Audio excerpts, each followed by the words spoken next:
Mainland Tanzania and the semi-autonomous Zanzibar are due to hold elections for president, legislators and local officials tomorrow.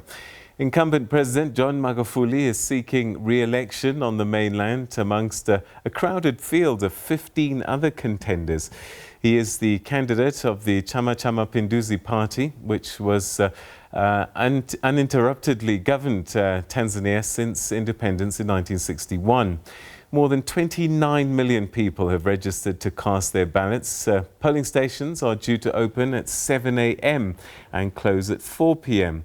Voting will be held in the semi-autonomous Zanzibar, which has a history of contested polls and post-election violence. In the run-up to the polls, opposition parties have been complaining of threats and repression as the Election Commission disqualified dozens of opposition parliamentary candidates. Meanwhile, rights groups accuse the government of curtailing free expression and press freedom. The government has previously rejected such accusations, though. Ringisai Chikohomero is a researcher with the Institute for Security Studies, and he joins us now via Skype. Thanks so much indeed for joining us. Good to talk to you. So the elections are all set, but most people, when we look at the freeness and fairness of elections, one has to go back maybe even a few months, if not years, to see the environment in the country in the lead up to those elections. What has it been like in Tanzania leading up to these elections?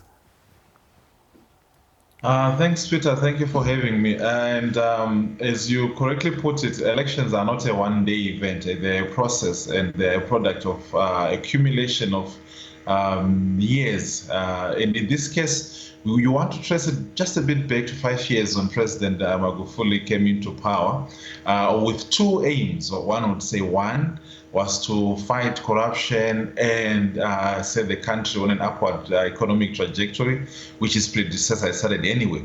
But the second one was to silence any dissenting voices and create a space where dissension is considered a crime, and where free speech, freedom of expression and freedom of association were criminalized gradually. There's a litany of laws that President Magufuli put in place within the 5 years of his administration that have severely curtailed the capacity of an ordinary Tanzanian to take part in a political process that could be adjudged to be fair and free. So what we're going to be seeing tomorrow is a product of 5 years in the making, and how the current administration designs laws that were structured to curtail civil liberties, political participation, and enhance the chances of the incumbent to win.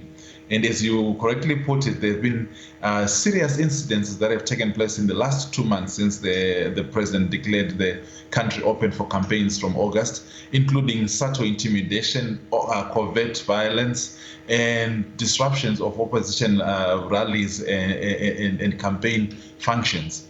As late as last week, we had the suspension of Tundu Lissu's campaign on some very frivolous charges from the National Election Commission.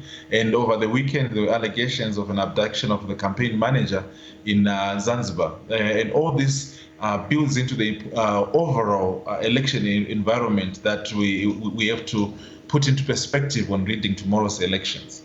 So with all of this, I mean, no matter what happens tomorrow, can it really be regarded as a free and fair election?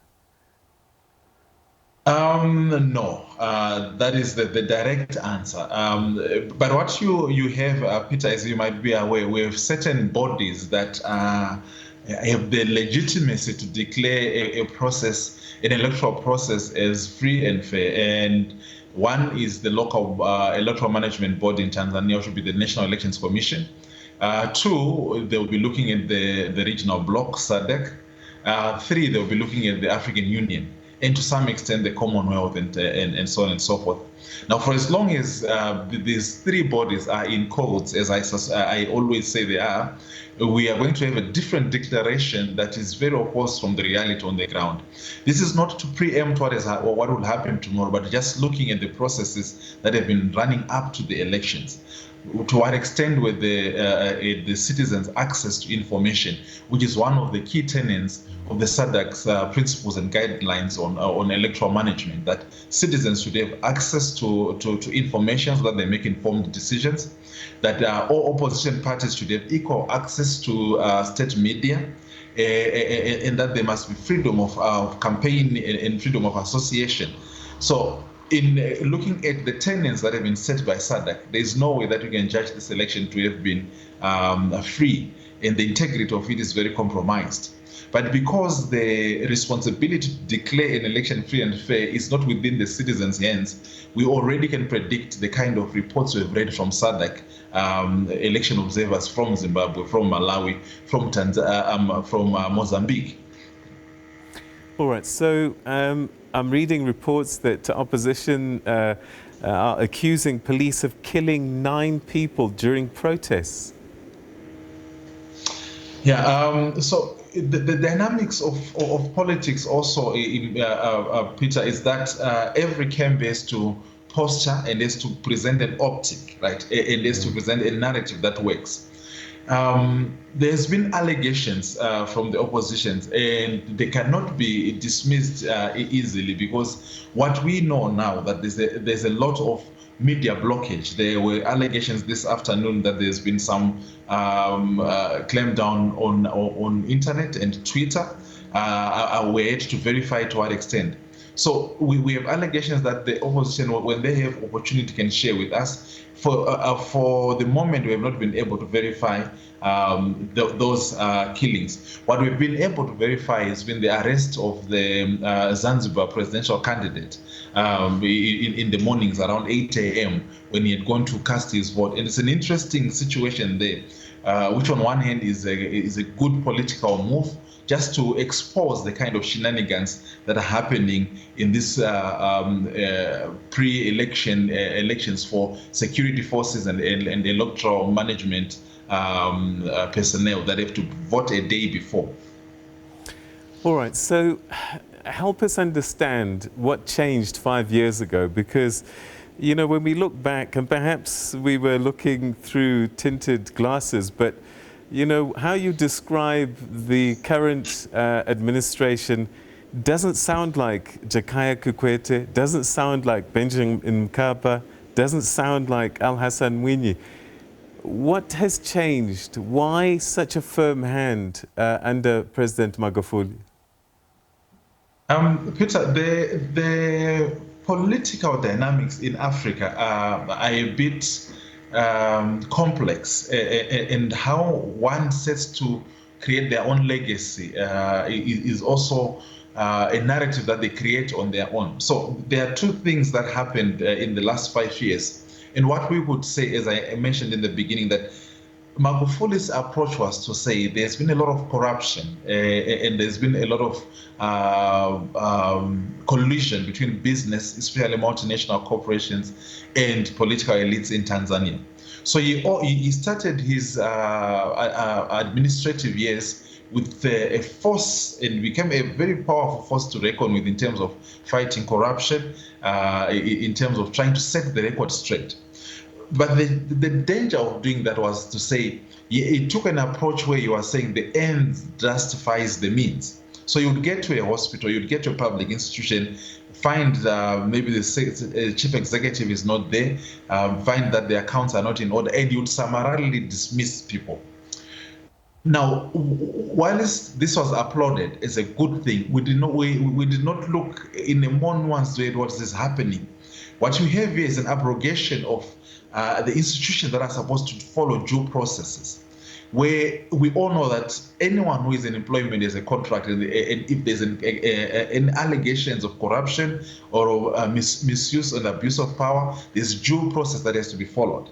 But with President Magufuli, because he presented himself as what became known as the bulldozer, a force to reckon with, he did not follow those due process. There were some dismissals of public servants, and this was applauded.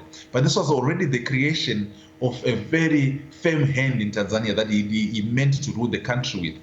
And the second thing is to say, where you have almost a Mugabe kind of mentality to say, anything that is not with us when we're trying to fight neo-colonialism and imperialism is against us, and it is meant to destroy the country, and it is an enemy of the state.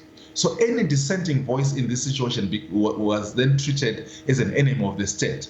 So you then have, when opposition wanted to voice their concerns, when citizens wanted to show different statistics in terms of economic progress, in terms of health, the new government simply put in a new law, the Statistics Act, which simply made it illegal for any independent body to publish statistics of any nature. Right. When people wanted to find other avenues of expressing themselves, there were even frivolous acts like the Blog Act, where blogs were beginning to be monitored on the internet, and people would be arrested for writing on their own personal blogs. And on one end, it was seen as trying to bring discipline to the country. And this is the folly of many African leadership, that they feel that their citizens should be subservient to the will of the ruling party, and then they need to be disciplined if they don't behave in that particular way. So what the trajectory of President Magufuli is what you find with the former president of Zimbabwe, President Mugabe, and is what you find with the current Rwandan president. And the focus for Magufuli, as with Rwanda, is economic growth and that trajectory that the country has now moved to a lower middle income country. But some of the things that he did, I mean, border on being eccentric. I know that at one time he said that people in public hospitals are not allowed to watch entertainment programs. The only things they could watch in hospital were health programs. And then we go right to local media not allowed to use foreign-made content in their news reporting. So you have a situation where the view of the leader is that the citizens, or should I say the population in a country, are not right-claiming citizens, but rather they should be subservient, subject to the leadership. And the only person who knows best what is good for the country is the leader. And this is the dynamic that are at play in Tanzania. You have these eccentric positions about what happens in state hospitals, and you have the extreme positions about what happened when a girl child gets pregnant. They have to be chucked out of school. And all those things that are kind of 19th century understanding of how public service works is what you have in President Magufuli. He really believes he's a disciplinarian, and he believes that the citizens are errant and they have to be disciplined by a strong-handed leader. What's the likelihood of protests after this election? We're seeing more and more of this in countries across the continent post-elections, and I suppose it must be a genuine fear. It is a genuine fear, but what you see and what the President Magufuli has done in the last 6 months to kind of preempt all that, the kind of police brutality and heavy-handedness that the country has experienced since around March, May, April, is something that already foretells what will happen to any machinations that the opposition or the civil society might have around protest. The manner in which campaigns have been disrupted by the police using tear gas, using heavy-handedness to disperse political supporters, is already a predictor of what would happen if anyone tried to go into the streets and demonstrate. And what you have to remember, Peter, is Tanzania has one limitation. You cannot contest the presidential results, and this is in the constitution. So there is no recourse, there's no legal recourse if the opposition or the civil society feels that the presidential election are not the true reflection of the will of the people. They have no legal recourse to bring it before the courts and get some litigation to go on. There's no such provision in the Tanzanian constitution.